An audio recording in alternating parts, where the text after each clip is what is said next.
Well, welcome everyone. It's 8 o'clock in the morning in Pittsburgh. It's 1 o'clock in Newcastle, and it's 10 o'clock in Sydney. Welcome to Newcastle Health Innovation Partners, a new academic health science centre. And this is a seminar, the campus of the future, really. So I'm very humbled to be here with three very distinguished speakers. Professor David Byrne, Pro-Vice Chancellor for the Faculty of Medical Health Sciences and Director for Newcastle Health Innovation Partners. Vlado Perkovic, who's the Dean of Medicine and Scientia Professor at the University New South Wales, Sydney. And Antha Shekhar, who's the Senior Vice Chancellor for Health Sciences and Dean for the School of Medicine in Pittsburgh. It's quite fitting that the three bridges are behind me, the Sydney Harbour Bridge, the Fort Pitt Bridge and the Tyne Bridge. And this is very much about what we want to try and achieve. We want to learn, we want to form bridges with others. And there's three really quite exciting talks today. This also coincides with Newcastle Futures Festival, Newcastle University, as it moves to its closing days of this festival. So we're very proud and we're very appreciative to be part of that. We're going to take you through the three talks. Each of these will last 7 or 8 minutes and there'll be ample time for questions. So we really would like to encourage you to use the chat button. We will also record the event, and this will also be posted on our website following proceedings, really. We're going to go in the sequence of the bridges, actually. The oldest one is 1928. So this bears no resemblance to people's date of birth. So David will go first. 1932, then Vlado, the Sydney Harbour Bridge, and the Fort Pitt Bridge, 1959. So on that note, I'll hand over to David. David Byrne. Thanks, Peter, very much. I'm glad you made that comment about the ages. And could we just pop? Oh, thanks very much. That's lovely. Great. So in a way, this talks about aspiration and what we want to be. So I guess if it was closer to Christmas and it was Scrooge, this would be the ghost of Christmas to come. And what I'm going to do is give you a very, very brief taster of what the campus for, as it's currently known, the Campus for Aging and Vitality might become. And I'm setting this obviously in the context of the Academic Health Science Centre. And yet again, more reference to bridges on this slide, but importantly, the white strip at the bottom will inform you who the constituent members are of the Academic Health Science Centre, which is called Newcastle Health Innovation Partners. Next slide, please, Anne. So this, if you like, would be the ghost of Christmas to come, but what sadly, and it's far more than a ghost, of both Christmas present and Christmas past, is the reality that is the challenge that we face in the north.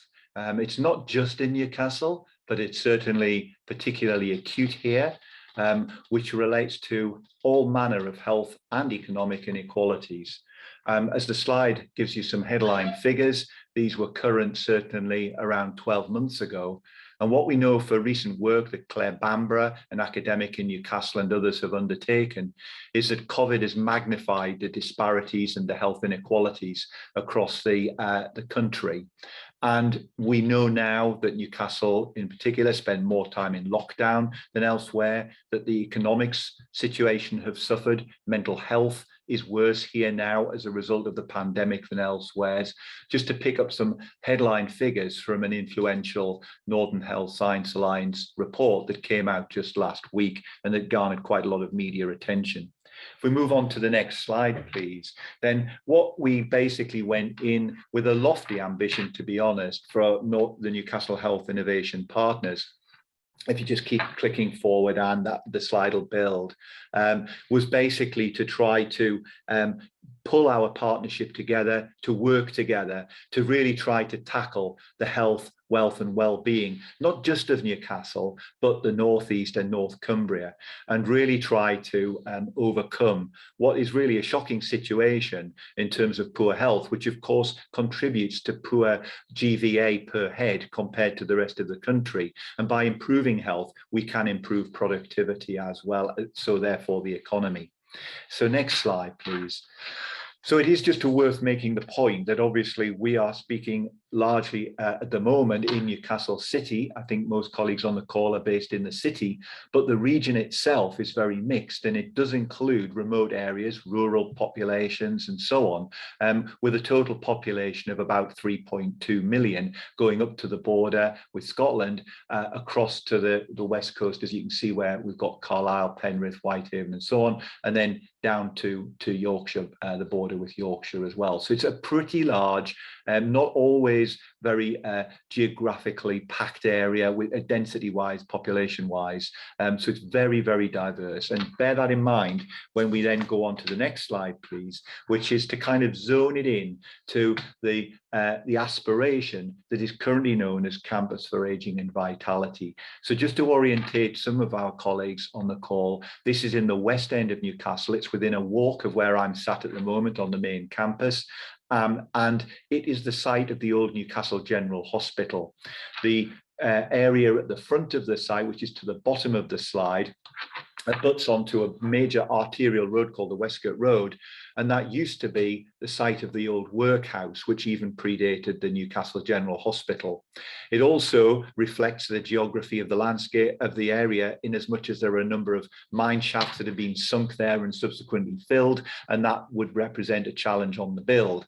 And whilst I've been talking, you'll have been absorbing some of these little shots around, giving you a sense of the sort of environs and the content of the site as it currently stands. So there's a lot of remedial work to be done on this site, but it offers an unparalleled opportunity for 29 acres of site in a very, very immediate location with regard to the city centre. If you go on to the next click, Anne, which will, yes. So those of you who know me will probably realize that I'm not a Prince fan. It's definitely not my taste in music. So why have I put this on?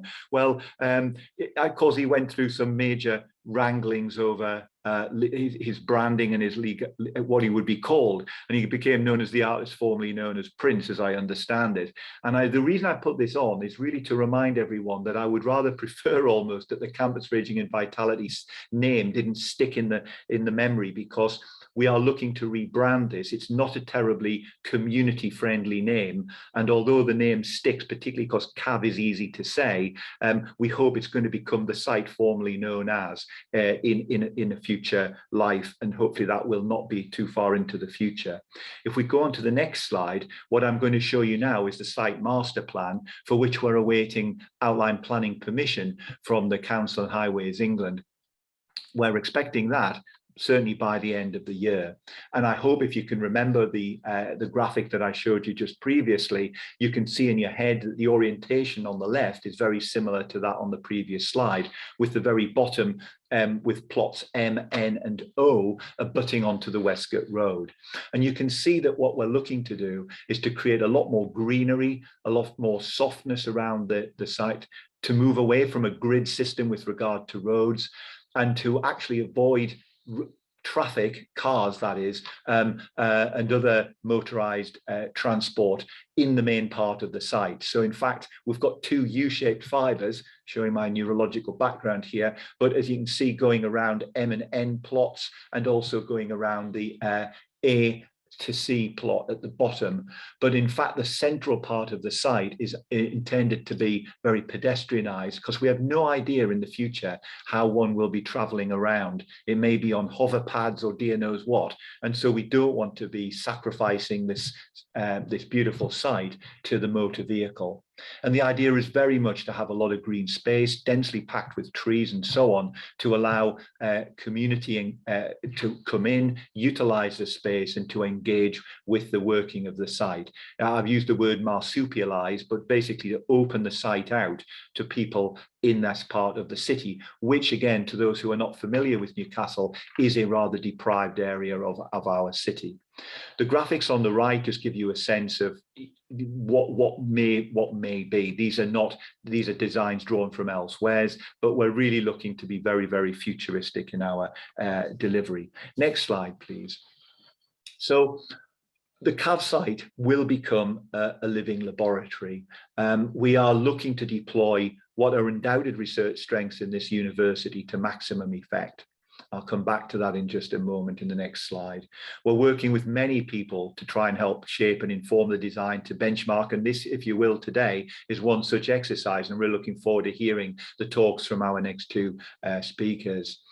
We're really looking to create powerful synergies with the National Innovation Centres that we're proud to have in the areas listed. And that catalyst building in the bottom right is where the National Innovation Centres for Ageing and Data are housed. Apologies for the typo there on date, it's data, but as well as our Innovation Observatory. And this is geographically very close to where the site is going to be, the CAV site. We're very keen to work with commercial partners. And there's this concept called the spectrum of independence, which I'll just take a second to outline, which is basically where we will have a raft of facilities ranging from independent intergenerational living right through to intermediate care, where patients step down prior to going back out into the community, through to what the future will look like for care homes. Probably not what we are all appreciating a care home perhaps in our mind's eye to look like at the moment. And the view and the version of this will be that the academics and industry partners, perhaps those making devices, trialing new technologies, will work together with the citizens in those areas, obviously with their permission, to try and test out prototypes, to try and assess the validity of new interventions, to try and retain independence in those individuals, and obviously with the power to upscale and amplify far, far beyond the site as far as possible. So that is where that name comes from. If we can move on to the next and last slide, please, Anne. So basically, I've mentioned the word amplification. I've shown you the geographical spread of the region. And the idea is to use this campus to effectively be an amplifier, to allow us to take out the results from the research that we do to tackle the inequalities across the whole of the region and well beyond. So who's going to benefit from this research? Citizens, first and foremost. We will be engaging with them and are doing so at the moment in all manner of consultations. We are looking to try and develop what one of our colleagues in the university called Care Everywhere, where we would use novel means such as data capture, new technologies to assess state of health, mental well-being, and so on, so that it's not just benefiting the few. Health and social care.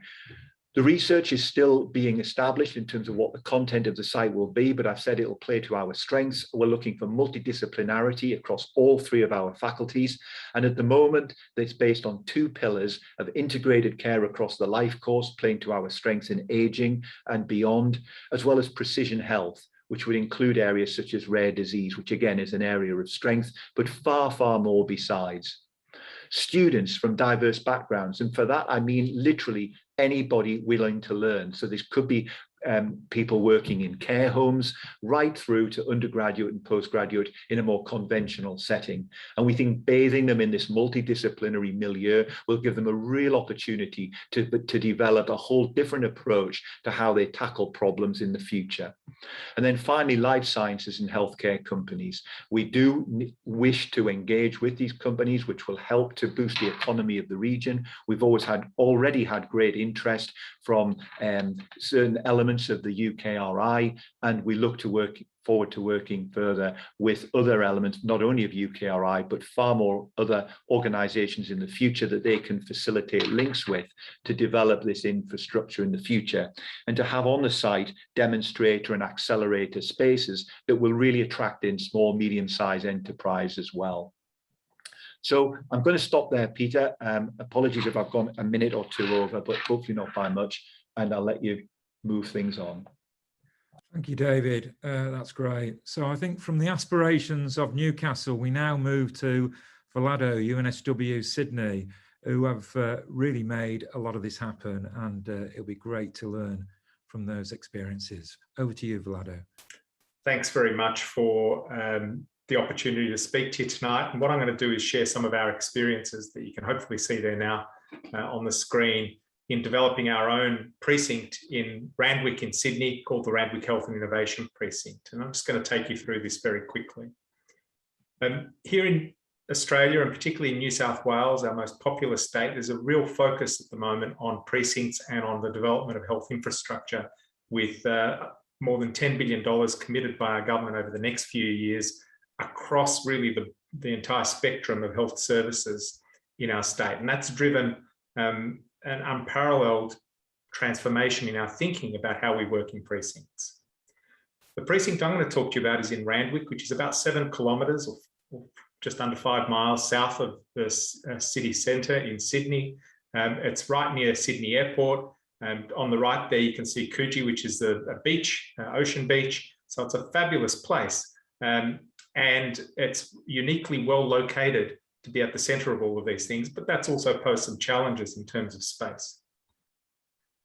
The precinct was put together several years ago now, and comprised of 4 founding partners, but now has more than 15 partners in total, 3 major teaching hospital and adult hospital, the Prince of Wales, Sydney Children's Hospital, and the Royal Hospital for Women, as well as a private hospital, multiple medical research institutes, lots of people both being served but also working in the precinct, and I guess pulled together by UNSW, one of the top 50 universities.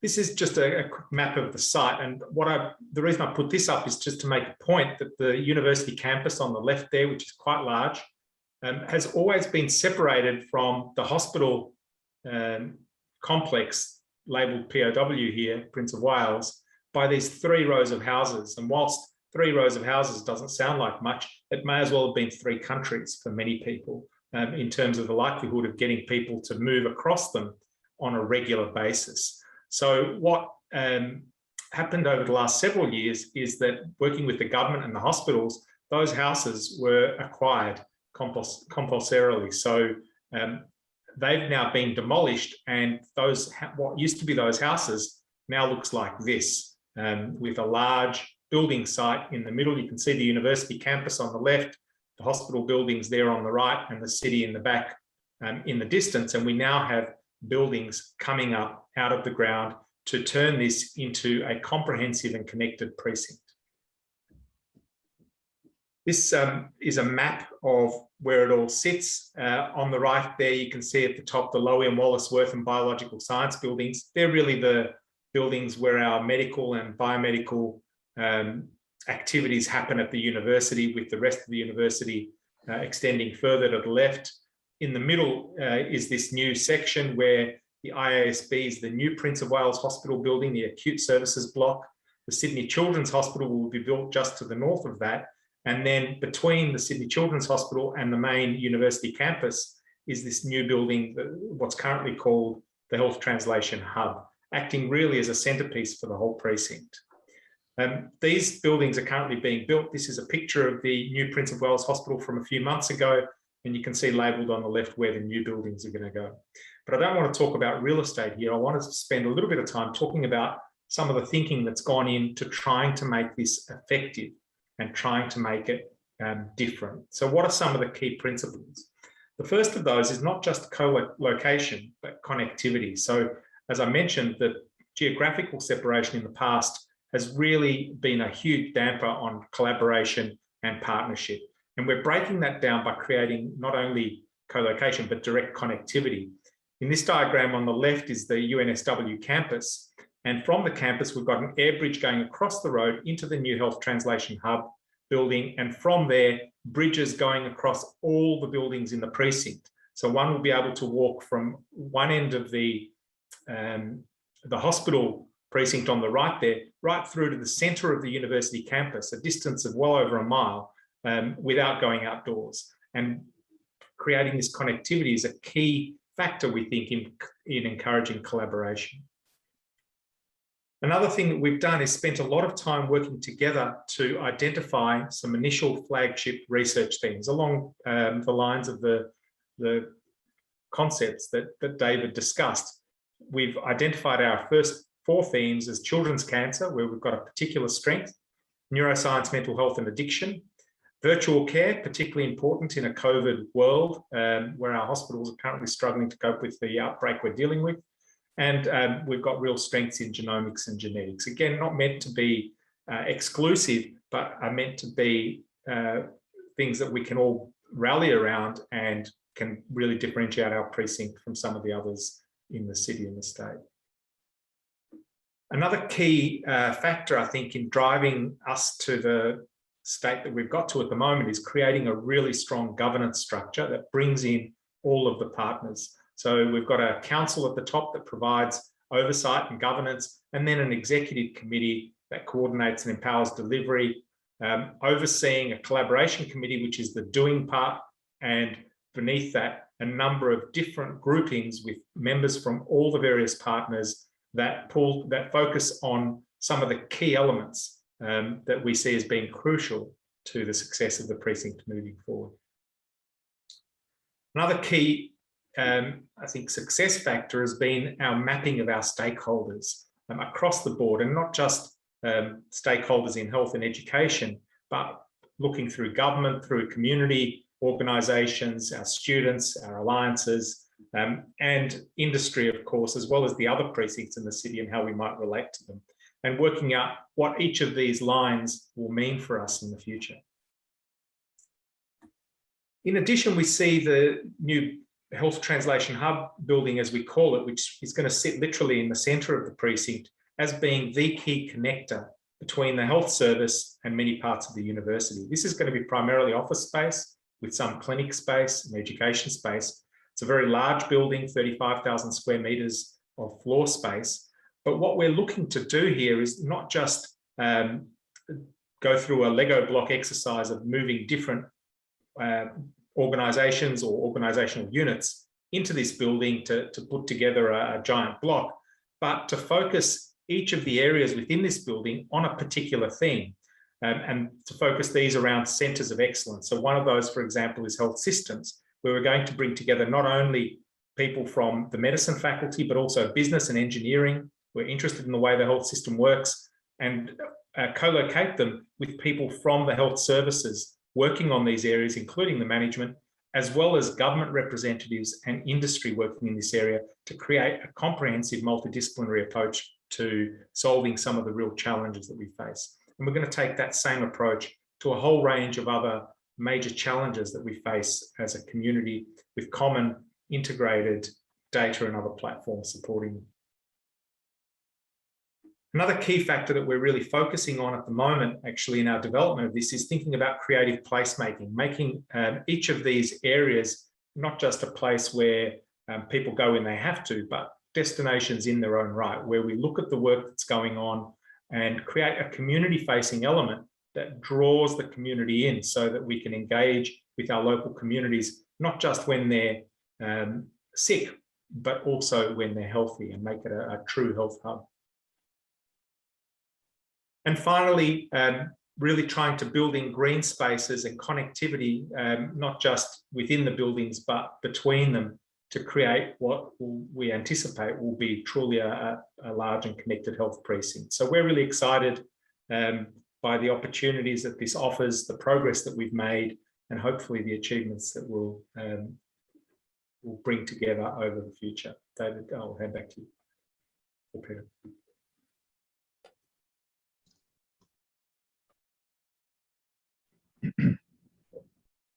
It's your turn to be on mute, Peter. Sorry, Peter, you're on mute, Peter. Okay, thank you. Just testing the system, that's all. That was great. Thanks, Vlado. We'll now move over to Antha, and he's going to take us through a new way, a new model of thinking with experiences in Pittsburgh. Thank you. Thank you. Let's do a great presentations. Thank you. Can you hear me okay? That's fine. Yeah. Do you have my slides, or do you want me to share my screen? It's probably easier for you if that's fine with us. Okay. Can you see my slides now? Not yet, no. Not yet.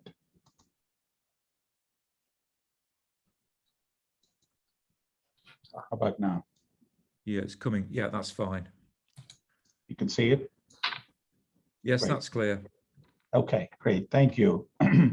So as Peter mentioned, we are trying some new experiments here in Pittsburgh which has traditionally been a very large medical center with a large number of university-related health sciences schools, and of course, a big healthcare system in Pennsylvania. So I will see if I can move my slides. So one of the challenges for us has been that, unlike probably both in the UK and in Australia, we don't have a national healthcare, nor do we have a organized health provider system. So we have large hospital systems that are essentially providing care, and then we have a complex commercial insurance that provides payments. So our whole healthcare in the US is quite fragmented, which makes it much more challenging to do innovation, but also move it into patient care rapidly. So we're looking at really sort of challenging that model and moving forward with potentially a way to streamline this innovation going to patients much more rapidly. We believe that Pittsburgh is well positioned to do that because of various institutions that are here, but also some of hopefully the new plans that we're laying down here. As most of you probably recognize, Pittsburgh has been a steel city. It was very industrial, created some of the early manufacturing and steel mills, which was the main economy here. But as that has gone away, it's gradually shifting to what we call a meds and eds economy. So it's really a lot focused on healthcare and higher education. And we have three really outstanding organizations here. It's obviously University of Pittsburgh, which has very sort of prominent health sciences programs. And then we have Carnegie Mellon University, which has a great engineering school and AI and robotics. And then UPMC, or University of Pittsburgh Medical Center, which has a very large clinical care footprint. Just to quickly go through, we have 6 health sciences schools here. Most of them are in the top 10 or so in the country, and certainly highly ranked, worldwide. Obviously, the medical school, the public health, the dental, nursing, and pharmacy, as well as rehab sciences, all of which provide a great number of research and innovation opportunities. And we also have a large healthcare system, which is certainly the largest academic health provider in the country. So with that, our plan is to really integrate clinical care, research, and education, along with innovation and implementation across this large footprint. And really what our focus, and if I were to simply say what exactly are we trying to do with this, is to bring new cures and new products through what I'm calling an academia, industry, provider, and insurer closed loop. So as you can imagine, it's really the idea that comes from academic research that has to be then provided through an industry pathway to a product that has to be then picked up by caregivers and providers, and then has to be paid for by an insurance. And that's really the cycle in the US that drives all innovation. And we are trying to create a virtuous loop of that rather than being very fragmented, which is the challenge with our system. And of course, as you all know, this whole process is currently very slow, takes sometimes decades to get through from an idea to a product and implementation. And we'd like to clearly short circuit a lot of that. Of course, you can, I mean, I'm not going to go through this, but there are tremendous barriers, as you can imagine, all the way from discovery process to IP and tech transfer, and then product development and marketing, et cetera. So these are some of the traditional challenges that we all face. But in the US, we have additional problems. In addition to having this challenges of traditional slowness of this cycle, we also have a very fragmented process that are simply disconnected from one another. You can see a lot of the research on medical sciences is usually supported by our National Institute of Health or other types of foundation grants. So it's a total of about $60 billion, if you will, that goes into basic research. And then we have a completely independent biotech and pharma industry that has its own R&D, that has its own challenges. And then, of course, those have to be producing products, which are then essentially consumed by the hospital systems. And the hospital systems are completely independent of the payers who support the hospitals. So this sort of disrupted, quadrants makes it even harder for us to move. So what you see in Pittsburgh, you can we have a significant chunk of each of these four quadrants already in the city. So Pittsburgh gets approximately over $1 billion in research funding to our health sciences schools. And then we have an innovation fund that has potential to invest up to $2 billion here through our in what I would call venture funds, local venture.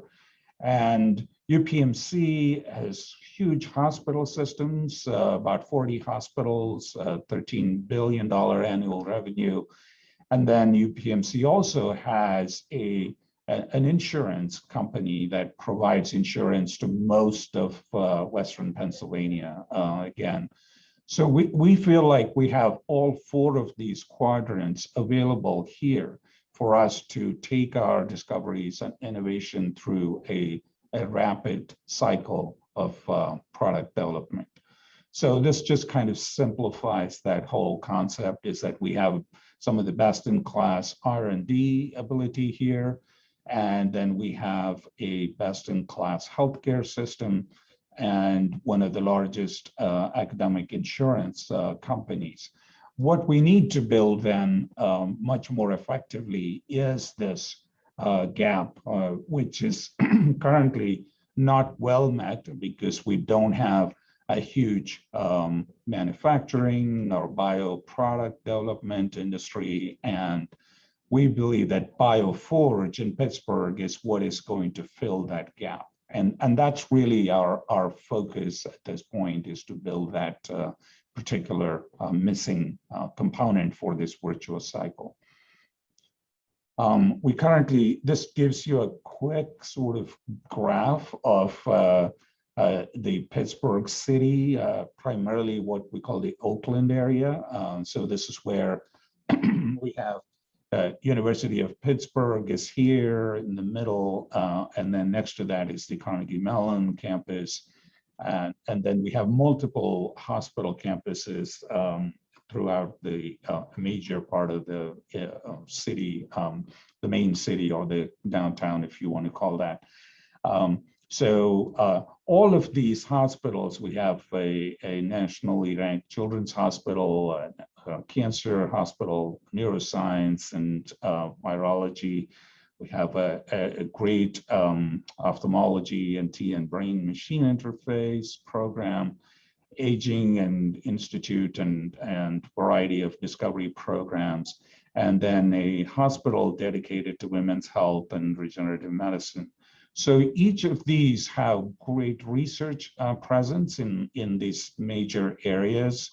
And we have currently what I would call a network of incubators that we're creating or enhancing at this point. So these incubators would actually pull ideas from these particular areas of research that are contiguous with the hospitals, and then any product idea that would then evolve beyond, an IND or an IDE or a potential company would then be planning to move to the Bioforge. The Bioforge is being planned at this area called Hazelwood, which is an economically depressed area of the city. There's a lot of health disparities. There's a lot of economic needs there. So we're planning to do that. And this whole area of Hazelwood would be jointly developed with the University of Pittsburgh, as well as Carnegie Mellon and UPMC. This sort of gives you an idea of what this might look like. It's along the river. This whole riverfront used to be the old steel mills. So that's been completely cleaned up now into brown space. And the idea is that the next generation of Pittsburgh Renaissance would be biomedical industry that would develop along what used to be the old steel mill and manufacturing. So that's really our current plan. This would be in addition to everything we're doing. Our hope is that there would be at least a $1 billion investment in the next 5 years. And then, of course, it'll expand beyond that if we execute this well and make this a success. So that's really the idea. And of course, our plan is then to truly integrate this virtuous cycle that we go from an unmet need in patients to studying those patients, to then creating discovery platforms from those unmet needs in patients, and then taking them all the way to a product that can be helping across the globe. So I'll stop there, and thank you again for inviting me to talk today. Thank you, Anand, for that's excellent. Our plan is we will finish at 5 to the hour, so we've got about 10 or 15 minutes for discussion, just to encourage you to use the chat button. I think we've got 3 quite different complementary presentations. David was talking very much around inequalities, place, amplification. We had from Vlado connectivity, co-location, and how they're developing those themes. And then a nice wrap up there from Anantha, again, talking about unmet need, the closed loop system and the ecosystem. Just while we're waiting for questions, any reflections from each of the speakers moving forward about, the sort of the real one challenge, wherever you are on that pathway of evolution? Any reflections just listening to the other talks?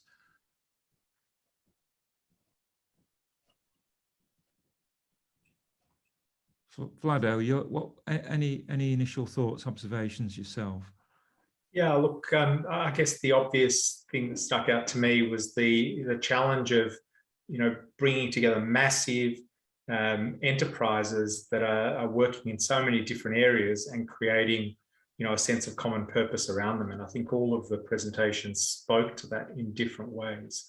And that's the challenge. I think when we see, as we've seen with COVID, people rally around a cause and a mission, we see huge achievements being made very quickly in each of our individual entities, and especially if we start looking across them globally, there's a lot of stuff going on which is pulling in different directions, and that's necessary. We want that sort of dynamic growth, but how do you focus on addressing some of the key questions, I think, is something I spend a lot of my time thinking about. And what would you say was the most critical stage in your planning for the campus?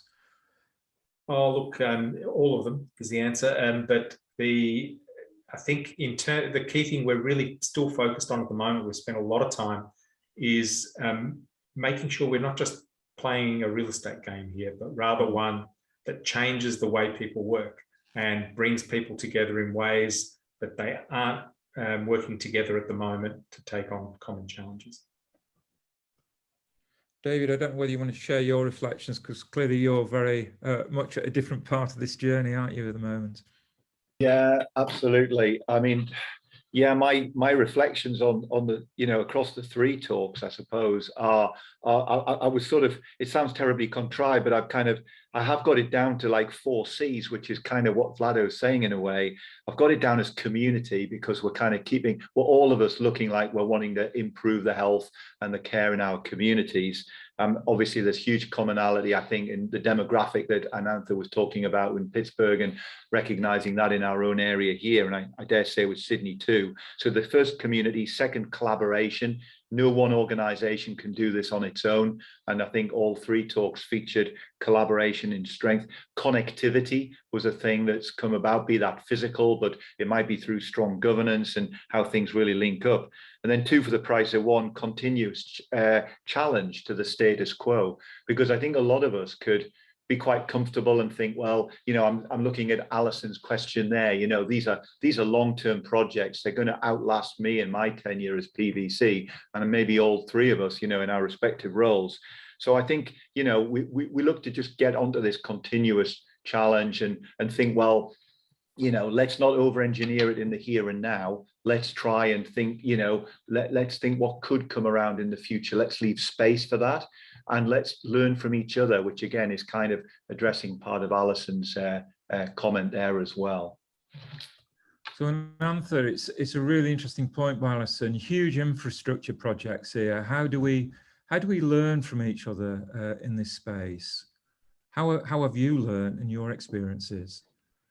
Yeah, no, I think it's a great question, and I think part of the commonality that you see is that it in many ways has to reflect the conditions that you are handed, if you will, in terms of what your strengths are and what your goals are, and what kind of problems you're trying to solve. As I said, in Pittsburgh, our challenge is transforming the economy to a new model and really creating place-based economic development strategies that are also taking advantage of a lot of the creativity here. To that extent, I think each one will be tailored to its own geography and its own kind of conditions. But the commonality in all of that, and I would add another C to David, is the creativity of this group, is that, you know, you take all the ingredients and make a fantastic dinner or something like that. That's what you're looking at. So I really appreciate the 2 models, and we certainly should be talking more to each other as we evolve here. Mike raised an important question about how critical inward investment is in the regions where these centres are, or is it a secondary consideration? Any reflections on that challenge, really? Peter, it's Vlado. I think it's a really important issue, and it's certainly one that's very much front of mind for us. You know, our health precinct employs 40% of the population of our local government area, just to give you an example. So it's not just serving the community, but it's actually employing a substantial proportion, at least, of that very local community. And you know, I think we can't achieve the sorts of things that we want to achieve without investment from a whole range of sources, government funding, but also industry and entrepreneurship and venture capital, and all of those groups are a critical aspect of us achieving our broader health goals in these sort of precincts. And that needs creative thinking. You know, the old days of build it and they will come don't work so well anymore. And, you know, there are so many options for industry in a connected world that, you know, you really got to try and think about what makes your own area different to try and attract some of these people in. That's a challenge we face where we are in inner city Sydney, you know, compared to some of the greenfield sites, which are out west 60 or 70 kilometres away, but where land is a whole lot cheaper and buildings a whole lot cheaper than it might be around us. Yeah, I'd agree with that. Yeah, sorry, David. Sorry, Peter, I was just going to agree in a lot there with what Vlado was saying. I mean, I think for us, I'd be perfectly frank, and I guess some of my colleagues from the university will probably be relieved to hear this, but the kind of buildings that we're talking about for the research component on the Newcastle campus, that building will not be funded by the university, possibly in part, but certainly not in the entirety by any stretch. So I think the idea of co-creating from the get-go in true partnership style, rather than trying to sort of, as Vlado was saying, you put it up and then you hope that they'll come after. I think that's kind of not the way we're thinking here. And I think the other element as well that Vlado mentioned, which we're definitely doing, is to try and say, well, what's going to make this different? I mean, it's easy to say it's going to be futuristic. Everybody can say that. So the idea is very much to play to our strengths, our research strengths that we have the reputation for, and that we think that commercial partners would want to come and engage with us over. And of course, that will help us enormously in the longer run with the amplification effect as well. I mean, we'd love to make an impact, not just regionally, but nationally and internationally. And I think that sort of partnership is really important, of course, in that regard. Thanks, David. Satami made reference to patient and public engagement, involvement, but also actual biomedical scientists really involved in these projects. Would Anantha or Vlado just like to comment on that in these quite significant developments about how have you involved users? Yeah, I mean, I think part of it is, we have work, we're still working very closely with the local community where these developments are going to happen. And we're also trying to create a whole series of workforce development and community engagement and community enhancement projects along with the science. But our primary focus in at least the initial phase will be a lot more on very unique technologies, a lot of gene therapy focused companies, as well as some of the cancer therapeutics, the novel cell-based therapies. Okay. Vlado, just linking that to, there's a question from Valerie, creating space to bring the healthy as well as the unhealthy seems a great new innovation. How will this be achieved? And what did the designers see as the benefits of this innovation? Yeah, look, it's an important issue we're spending a lot of time thinking about, and I don't pretend to know the answers, but clearly, we've got to create something that gives people value and helps them, makes them want to come. The Genius Bar model of health, if you like, not of sickness, but of health. What would be useful to people if they come up? And there are some things we all do in terms of sort of maintaining our health. For example, eye checks or exercise-related activities or cooking and food-related activities. And we're thinking about how we might make those a focus. Do we have cooking shows, that talk not just about making the most salt-laden, expensive, sort of extravagant dish that you can, but one that's actually really healthy and people can take away and learn from? Do we have, and maybe people who are visiting the health service can come by and experience some of that while they're attending to other needs. But also, what are the things that we can value add? Can we get people involved in some sort of risk profiling, in some sort of enrollment in registries that support recruitment to clinical trials in the future, at a community level, so that these people feel engaged with the whole health enterprise, not just the, somewhere I go when I'm sick sort of approach to healthcare. Thanks, Vlado. And then David, Jane raised a really interesting question around health inequalities. It's a common theme in each of the presentations. How will we address the long-term health inequalities? I know this is quite close to your heart. It is, and it's the key question almost. And I'd kind of just like to agree totally and with what Vlado just said. And Valerie, I just to reassure you, the idea on the Newcastle campus is actually along incredibly similar lines to that which Vlado's just given some thoughts on. And again, any further ideas about that community engagement angle would be gratefully appreciated, because I think that's the key to answering Jane's question, actually. It's like Vlado was saying, to try to get in about before people get sick, before they've started to have years and years of poor eating under their belt and not exercising and the like? How do you do that? And then how do you amplify it up?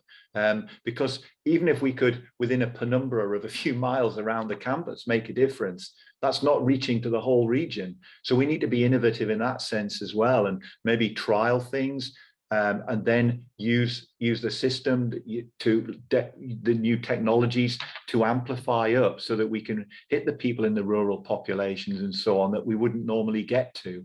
And that, to me, is what's going to make the difference, because if we can make people age better, then they're going to be remaining productive for longer. And that is what will in turn feed back to reduce the inequality in this area. So it's macro scale that we're talking about having to do here. Okay, thank you.